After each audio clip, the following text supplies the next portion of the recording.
On June 12, 2025, at 1:38 p.m. Indian Standard Time, an Air India Boeing 787-8 Dreamliner, operating flight AI171, was cleared for takeoff from the main runway of Sardar Vallabhbhai Patel International Airport in Ahmedabad. The flight was en route to London Gatwick with a scheduled technical stop in Mumbai. There were 242 people on board.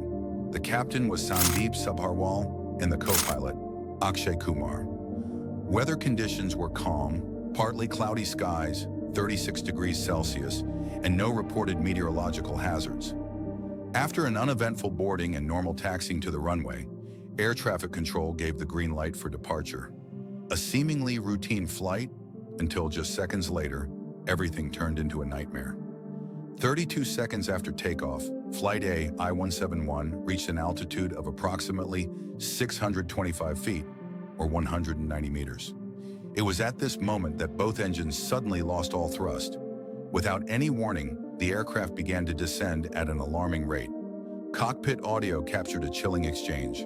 The co-pilot frantically asks, "Why did you cut the fuel?" The captain responds in confusion, "I didn't do it."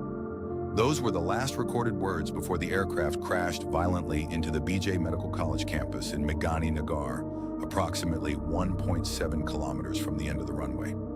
Of the 242 people on board, 241 lost their lives.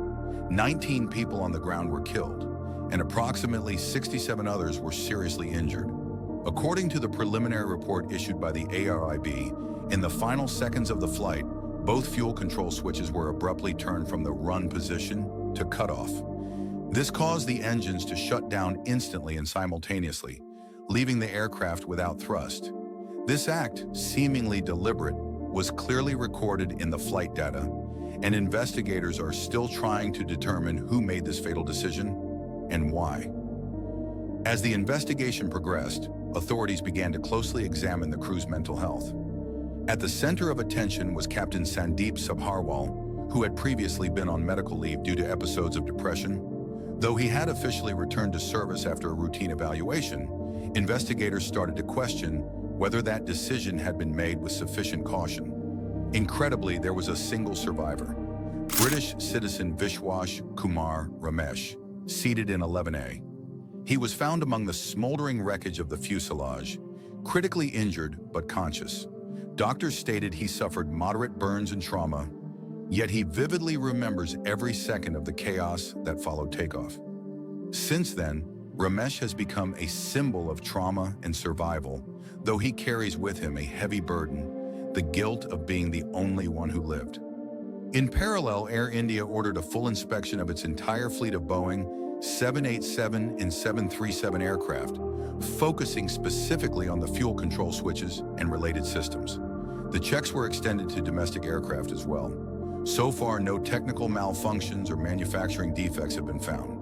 Yet the question remains, if it wasn't a technical failure, then what really happened inside the cockpit of AI171? In the months leading up to the AI-171 tragedy, Indian aviation authorities had issued no fewer than 9 official safety advisories to Air India. These were warnings about overlooked procedures, inconsistency in protocols, and a worrying lack of safety culture. In the days following the crash, the internal fallout became clear. 112 pilots called in sick, citing stress, trauma, and perhaps even the sense that the tragedy had been foreseeable. The result was a ripple effect that shook the very foundation of commercial aviation in India. AI171 was no ordinary flight. It was a tragedy that may rewrite the rules of modern aviation. A Boeing 787, a single survivor, and one question still unanswered. Who shut off the engine? What do you think? Was it error, intention, or a system failure? Let us know in the comments.